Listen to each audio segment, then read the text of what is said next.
Before we get started, I just want to introduce myself. I'm Amy Baez. A Unity community may know me.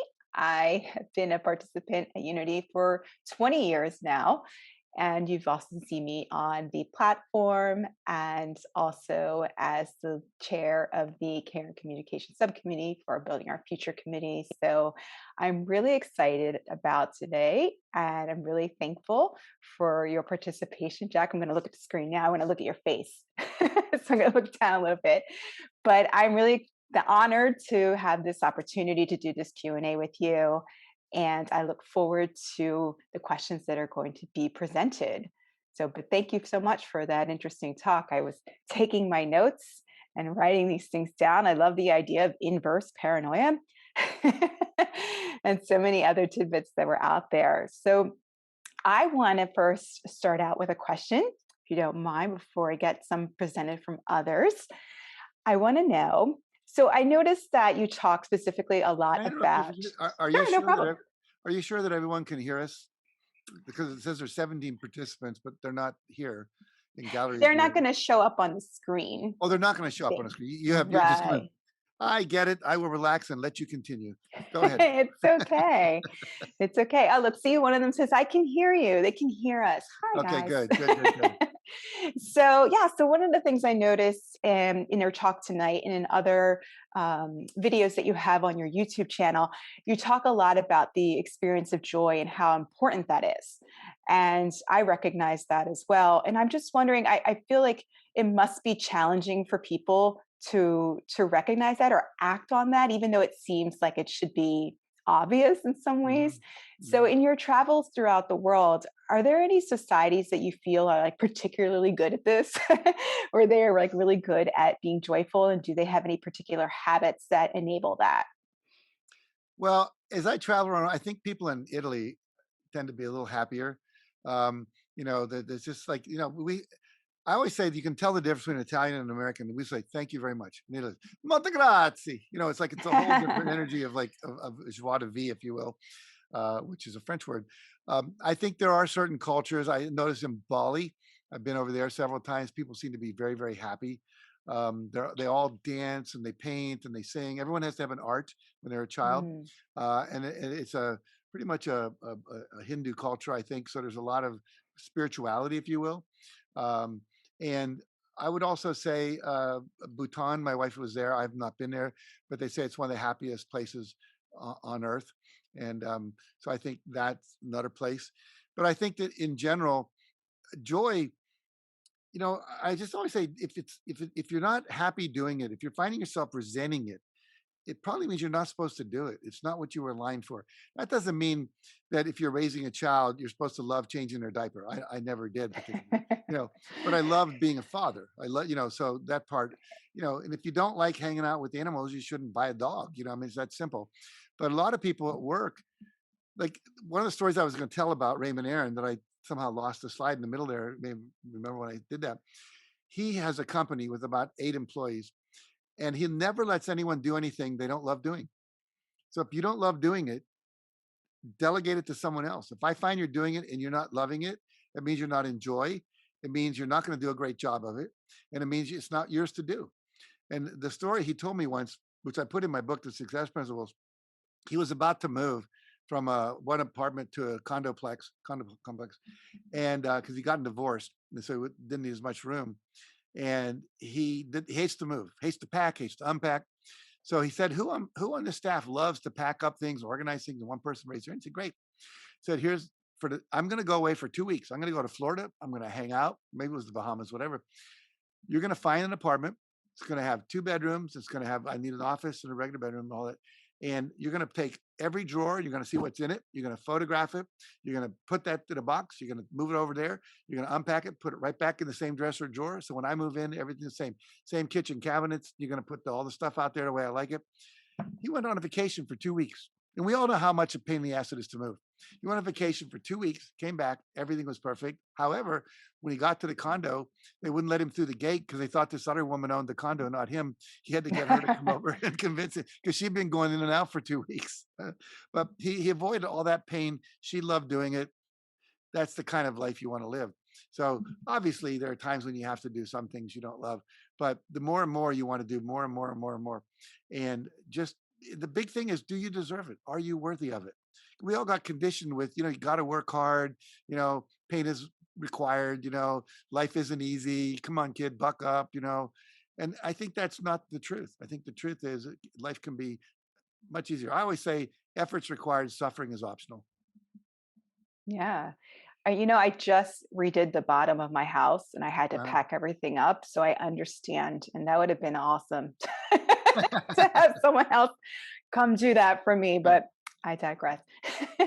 So, yeah, I wanted to say, I mean, usually people experience a lot of joy when they're playing, I feel. Yes. And I selfishly feel that way because I'm a therapist and I use play as a way to help children to reach their full potential. So I'm Sure. just curious about you. Like, how do you like to play? What is your play mode? Well, I'll start it with a quote from Thomas Edison, who said, when your vocation feels like a vacation, when Hmm. your vocation feels like a vacation, you've arrived. So I play by doing this. In other words, you enjoy you doing therapy with kids or adults using play. I enjoy the give and take. I enjoy putting together this presentation because I changed a lot of it from what I normally do because I had a lot I haven't talked about that in a long time. Had a lot of new stuff I wanted to put in there. Making the slides is play for me. I play ping pong with my wife. We laugh a lot. I play Scrabble. We play with my grandson when he's here. I love to get on the front row. We play Mandalorian, which is a take up on Star Wars. Yes. Star Wars, and and play basically is not knowing what's going to happen next.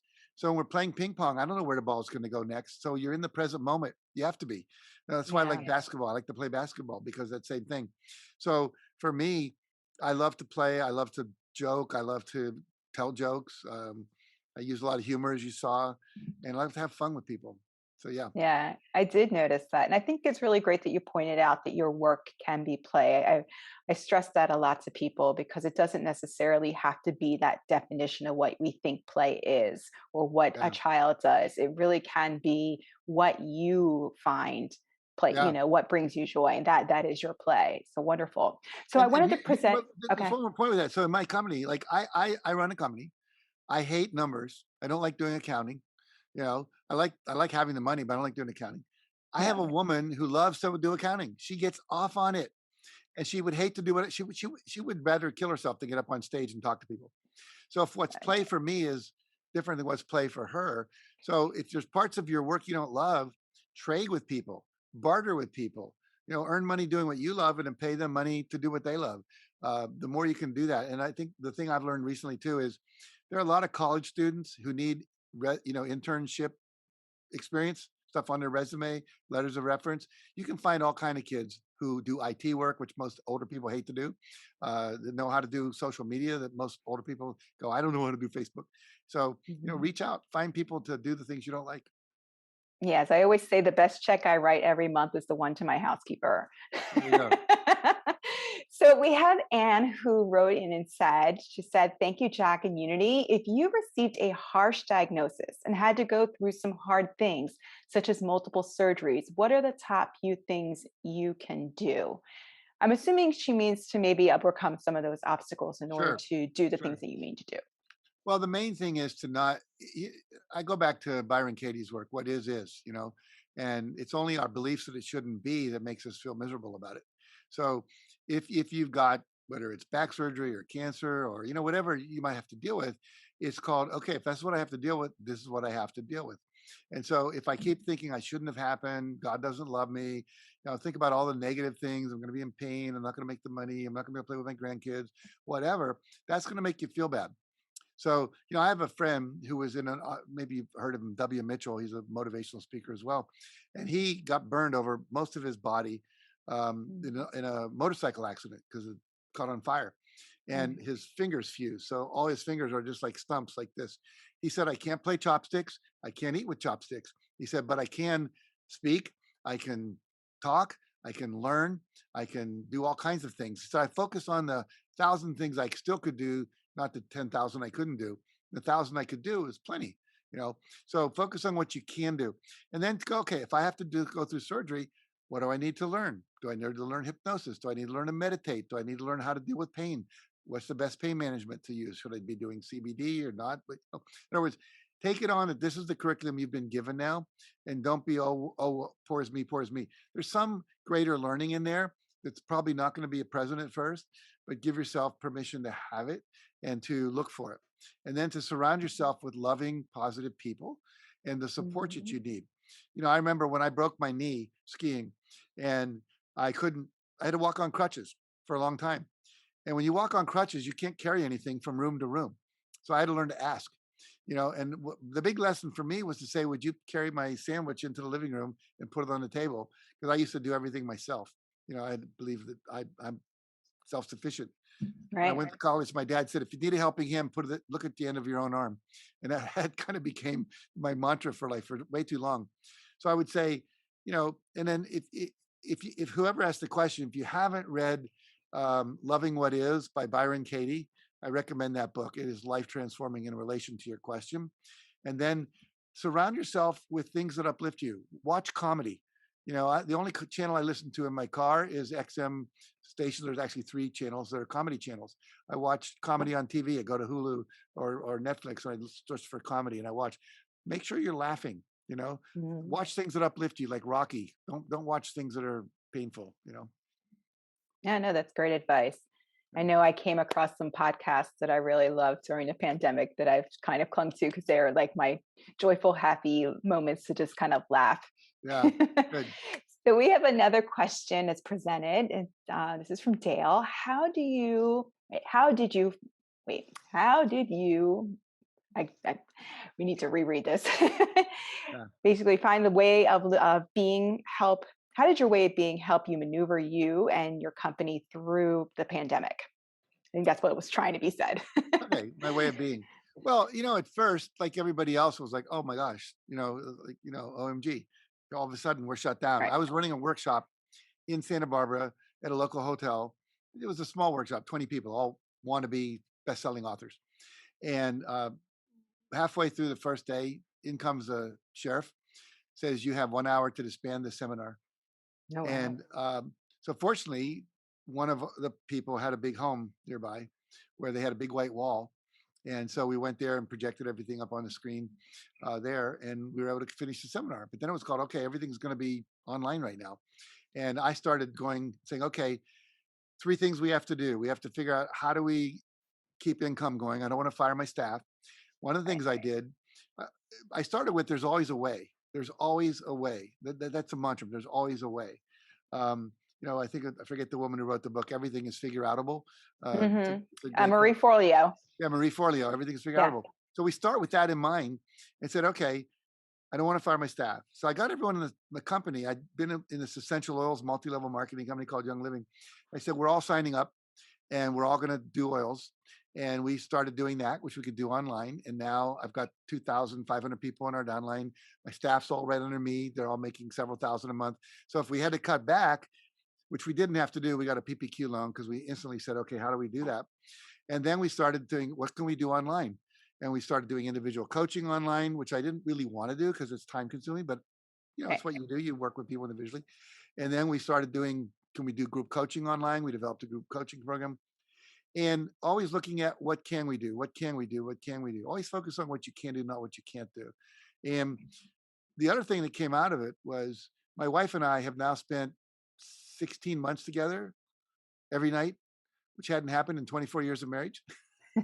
So I now realize I don't want to travel as much. I love doing more online work. I will travel, Mhm. but much less. And I just always believe there's a solution. And I also started watching Ted Lasso and a bunch of other shows that are really funny, like you're talking about, Yeah, yeah, yeah. just to stay happy. That's what we did. Awesome. Yeah, I think it's really challenging, but it has brought in like some differences where you may not have thought that you could do some things online, and now you can. And so you want to travel more, but maybe you like being home a little bit more. So it's a good way to learn about yourself this pandemic. Yeah.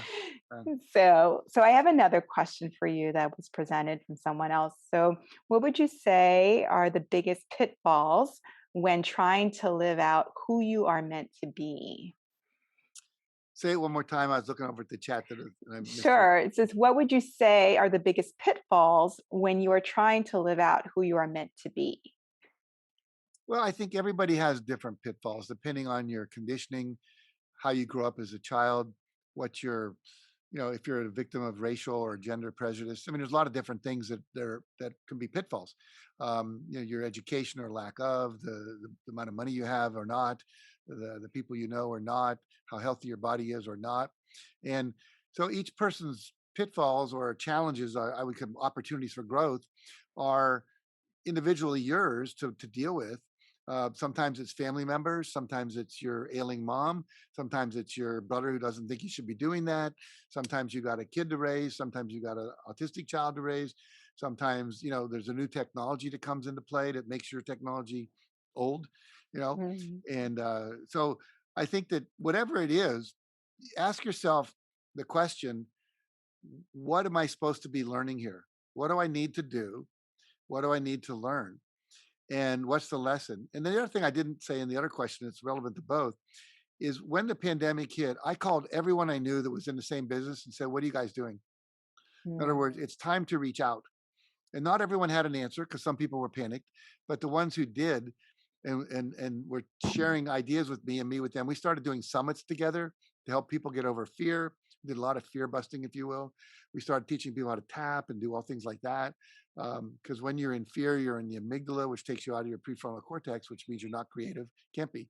And so we did that as well. Reach out, ask. And I think that um, whatever shows up, then who are people that you know who maybe have gone through that challenge, that have, join a support group of single moms or people that are dealing with cancer or people that are, a friend of mine just started a support group. She lost her daughter to cancer. So she started a thing mm. called Grief Haven for parents who've lost children. Um, you know, bond. Don't feel like you have to go through it alone. That's a big, big issue. There's always people out there that will help. And there's so many support groups available. Some you pay for, some are free. And there's a lot of people that want to give back because they've been through it and they know they want to support you. Another woman I know just started a support group for people whose husbands have died. And she started with 6 people. Now they have 42 people that get online every week and talk to each other. Yeah, I think that's great. I also, it's like you need to use your support within within your own profession or but also even crossing over. I know that I've joined a lot of Facebook groups and I was looking, I'm an occupational therapist, but I was also looking what PE teachers were doing and what yoga instructors were doing. And I was taking a little bit of here and there and Yeah. also contributing some of my thoughts to their groups. And it was just like this whole community they could learn from. Yeah. So yeah, there's so much advantages in that way. So we have another question from Robbie, one of our sponsors. She said, 6 weeks ago, I had a life altering surgery. Best part, doctor says cancer free. Great for Robbie. Thank you for stating that. And it's the earliest stage that they can find. She said, at age 22, I had breast cancer and I'm now 76. Twice I have received this gift of a new life. At 22, had no clue. Now I need to figure it out. I certainly have a message that needs to be heard. Listen to your body. It always tells you something is off. So her question is, now what? Well, keep listening for starters. Um, it's, I think that, first of all, if you've had cancer twice, I assume it was cancer twice. If not, it doesn't Yeah, matter. I think so. Okay. So, one thing about cancer is that you really need to take a long, long look at what all the things we know that can possibly cause cancer. Um, and first, for example, and I don't want to go too long on this, but are you eating an alkaline diet versus an acidic diet, which means less meat and less sugar and fruit and all that? Are you what's the reality of cell phone waves, Wi-Fi in your life? 5G is coming along. I don't think it's a great thing, quite frankly. Do you have you forgiven everyone in your life? I know one of my friends, when she was about 70, was told she had several weeks to live, and someone said, "Go to Hawaii, work with this shaman." She goes to Hawaii. He lies her down on a table and basically said, "Okay, who do you need to forgive for anything yesterday?" And he took her back through her entire life. She said, "I was on a table for 6 hours forgiving people." She got off the table. Whatever was ailing her was gone. She lived another 15 years before she died. And so the reality is, if you're holding resentment, resentment is acidic to the body. Anger is acidic to the body. Um, and often breast cancer is related to being an overgiver. We're an over nurturer. So this, giving the breasts are a way we nurture and feed people. Uh, so I would look at as much as you can find out about the psychological aspects of illness. Um, and I would probably do a little bit of studying with someone like Joe Dispenza. I would, really work on your diet for sure, and mentally focus on positive things, not negative things. Um, but there's a lot of stuff like that that you can begin to look at, and then pay attention to your body. There was a friend of mine, literally was up at a friend's house and said, "Let's meditate together." So they did, and he got this message to go see a doctor because he said, "I think his brain said, I think you might have prostate cancer." He had no symptoms whatsoever, but in the meditation he got that. So he went to the doctor. Sure enough, he had it. They were able to deal with it, and he's healthy and fine right now. So keep paying attention. Thank you. Yeah, that's really helpful information. I wonder if it would also key into this next question that someone said, how can I overcome addiction? I feel like some Yeah. of that might also apply. I don't know if you have anything else to add. Well, I think first of all, addictions are challenging. Just I don't want anyone to think it's easy to overcome addictions. And I've had 3 kids that had alcohol and drug addictions. They're all fine now, but they had challenging times in their teens and 20s. My mother was an alcoholic. Um, you know, so I get. I fortunately it skipped me for some reason. The main thing, and this will sound self-serving, but I wrote a book called The 30-Day Sobriety Solution, uh, with another guy who's an addiction counselor, and it's all these success principles related, integrated with a lot of other stuff. That and he was going to AA meetings and just nothing was working for him. And he'd been in rehab twice, nothing was working for him. And one day he's driving home and he hears this Tony Robbins tape, and he says, "My God, why aren't they teaching this in rehab? This is good stuff." And so he started doing Tony Robbins and stuff. And he got some of my stuff and he did that. And he came to one of my retreats and he told me what he was doing. He had an 85% um, cure rate for people on addictions doing coaching with him online. And I Mhm. said, "This is too good for 30 people a year or 50 people a year, whatever you're doing. You got to get this out to more people. I'll help you write a book." So we did. And we tested it with 35 people without any interaction with us, just do the book. And we got the same, like 89%. This one, there was over. And if you go to Amazon.com, you'll read some of the comments from people who've bought the book and got unaddicted. But the main thing is you've got to work on it, and uh, you've got to replace the addiction with something else that has a lot of addiction has to do with anxiety. And so what can you replace that with? A conversation, getting a hug, like people that reach for a cigarette. Well, I've gotten people off cigarettes by, okay, every time you want to have a cigarette, go hug somebody, because basically you're feeling anxious right now. And before you feel anxious, what do? You go for an alcoholic drink. So what are you going to replace that with? You're going to come home from work, you normally drink, then what are you going to replace that with? So you got to find ways to nurture yourself, whether it's playing the guitar, playing tennis, going for a walk, getting a massage. So I don't want to go through the whole book here, but the point is there's 30 days. Each day has a lesson that if you do the 30 days, and we recommend you choose not to drink if you can possibly do that. Um, and most people can do that. And by day 5 or 6, they're able to stop. And just take yourself through the process. And also, 12-step programs can be useful. I'm not against them. One of my sons is a sponsor in AA, but I think every time I go to one with them, I go, "Oh my God, I want everyone to do this exercise with me right now." And it's not the way AA works. So Right. we've got that, like it's a coaching program through in a book. And I really strongly recommend it. 30-day sobriety solution. Thank It you can for be that. So applied to food, alcohol, whatever. We wrote it for alcohol, but I've had 10 letters from people. I just did the same thing with my food addiction or my drug addiction, and they were able to get off. and thank you for that wonderful resource. Yeah. So I have tons of questions that I could keep on asking you, but we are going to wrap it up now. Is there anything else that you would like to share before we leave tonight? Yeah, I would just say, if you can, and I don't want to sound self-serving again, because I have enough money for me and 3 generations, so it's not about money for me. Um, It's okay. You're but helping people. So yeah, exactly. But go to jackcanfield.com/unity, get one of those programs and do that. Get a copy of my book, The Success Principles. costs you like $13 on Amazon or something like that. And if you have an addiction problem or know someone that does, get the 30-day sobriety solution. Everything I do is wanting to help you live a more uplifting life. And I always end with saying this: there's nothing you want to do that you can't do. You have the capacity to make any dream come true because you have the dream. You're not allowed to have, you will not have in consciousness a dream that you don't have the capacity to fulfill. However, you may have to learn some new things, you may have to get some credential you don't have, you may have to go back to school, you may have to partner with some people, you may have to work through some issues in your life, but you have the capacity. So if you can dream it and you can visualize it, you can ultimately hold it in your hand if you can hold it in your mind, but you have to do the work. And work is required, but don't believe that you don't have the capacity. There's something wrong. There's nothing wrong with you. You're not unworthy. You're not untalented. You're not incapable. You are able to do whatever you want to do. Just believe that, and then take action on that belief, and you will eventually create the life you want. Thank you. I recognize that it's like your tagline on your YouTube channel. So I'm going to tell people to go to his YouTube channel too. It's a Yeah, wonderful resource there as yeah. well. So thank you so much for this opportunity. I really am honored to speak with you tonight. I picked up Chicken Soup for the Soul when I was in high school, a long time ago, when it first came out. So I've been a long time fan. So thank you so much and have a good evening. My pleasure. Thank you, Amy. Thanks everyone for joining us. Take care.